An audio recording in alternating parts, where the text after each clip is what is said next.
Bonjour, bien heureux de vous retrouver. Cette première séquence va s'intéresser à la question, qu'est-ce qu'innover en formation?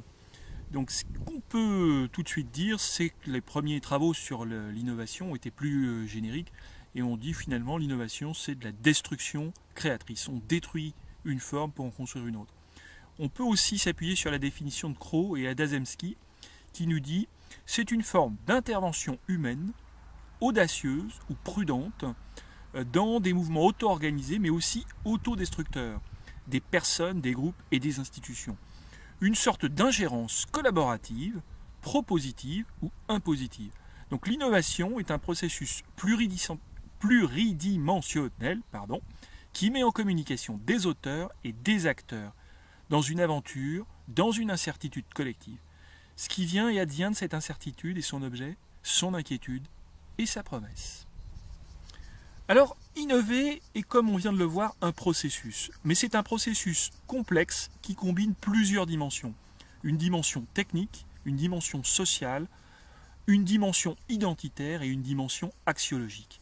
Et ces dimensions se combinent pour faciliter l'adaptation à notre environnement. L'innovation technique, tout d'abord, entraîne un rapport aux usages complètement différents. Il s'agit de développer des compétences informationnelles. Et face à ces compétences informationnelles, le corps enseignant, les professeurs ne sont pas neutres. Ils vont développer des techniques d'auto-apprentissage, faciliter les accompagnements vers ces nouvelles technologies.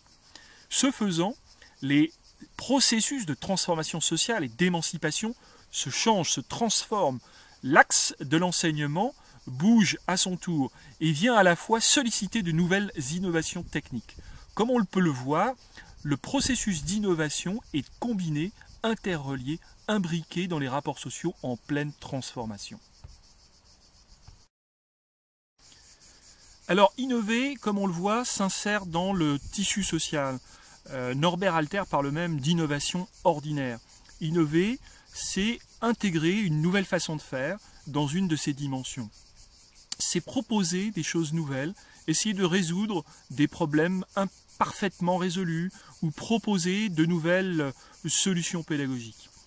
En pédagogie, ça va se traduire par la mise en place d'écosystèmes d'apprentissage beaucoup plus riches qui vont intégrer de l'apprentissage informel, qui vont intégrer des technologies, des réseaux sociaux, des nouvelles façons d'apprendre ensemble, de faire des choses que seuls nous ne pouvons pas faire. Donc c'est apprendre les uns avec les autres plutôt que les uns contre les autres. Voilà les différentes motivations de pourquoi innover. Et nous verrons la séquence suivante, l'innovation sociale, qui est un des plus importants leviers d'innovation, au-delà même de l'innovation technique et de l'innovation organisationnelle.